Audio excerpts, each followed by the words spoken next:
What is your immediate reaction? I don't even know what to say.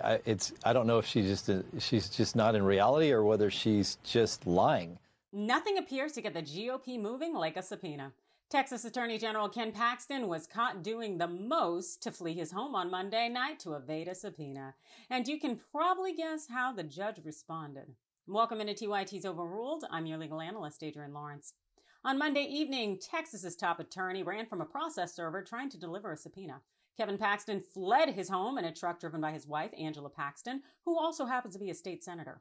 The process server is named Ernesto Herrera. He was trying to do his job by serving the state's attorney general in a lawsuit from nonprofits that want to help Texans pay for abortions out of state. The process server gave a solid account of what he witnessed from Paxton. Monday, September 26, 2022, I arrived at the property and parked on the street in front of the residence. I could see a silhouette of a man walking in the living room area. I knocked on the front door. The door had clear glass in it, and I could clearly see inside the house. A female got up from the couch and started walking to the door. I saw Mr. Paxton enter the room behind her. When he saw me, he turned around and went back to where he came from. I recognized him as Ken Paxton from the many pictures available on the internet. The female opened the door, and I explained to her that I was trying to deliver important legal documents to Mr. Paxton. She went back toward the area where Mr. Paxton had gone, and she came back telling me that he was on the phone. I offered to wait for him to be off the phone. She said that he was in a hurry to leave. I left my business card with her. She identified herself as Angela. I observed a black Chevrolet truck parked in the driveway with these Texas plates. So the process server saw Paxton with his own eyes. His wife, Senator Angela Paxton, was there. The Paxtons knew that Herrera was a process server.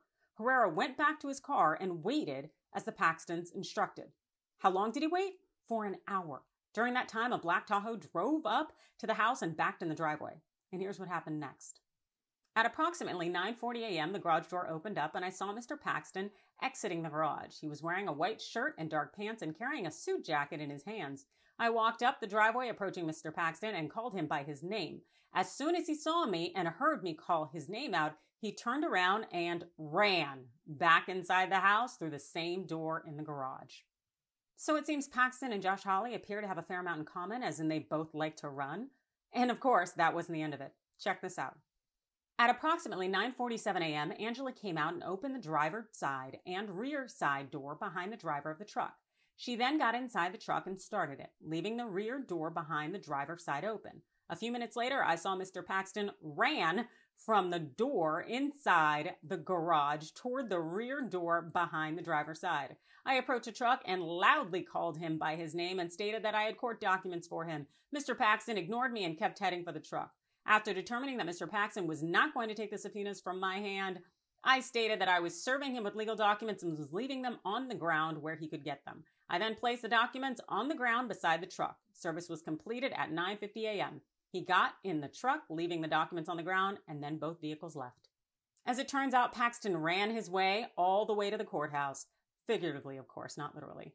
And as you may have guessed, a Texas judge granted the Attorney General's request to kill the subpoenas, stating that the top official should not be forced to testify. And in fairness, that's generally how things work unless the allegations can show that the official has some personal knowledge of the issue at hand. Now, while Paxton may not have had personal knowledge of the abortion statute passed by Texas legislature, he does know how to tweet. And in response to the court's ruling this morning, 59-year-old GOPer had the nerve to post this statement, of which I will not read all of it.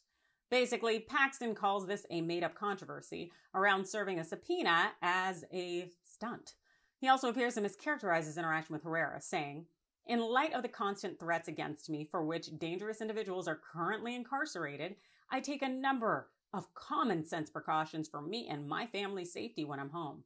Given that this suspicious and erratic man charged me on my property, he is lucky this situation did not escalate further or necessitate force." It's interesting how Paxton knew Herrera was a process server and he also had spoken to Angela Paxton about it and provided his card. And yet still, AG Paxton seems to claim that this erratic man was charging at him. Yeah, he was trying to serve you with papers. Paxton's an attorney. He knows better. But of course, the GOP sure likes a good spin or two.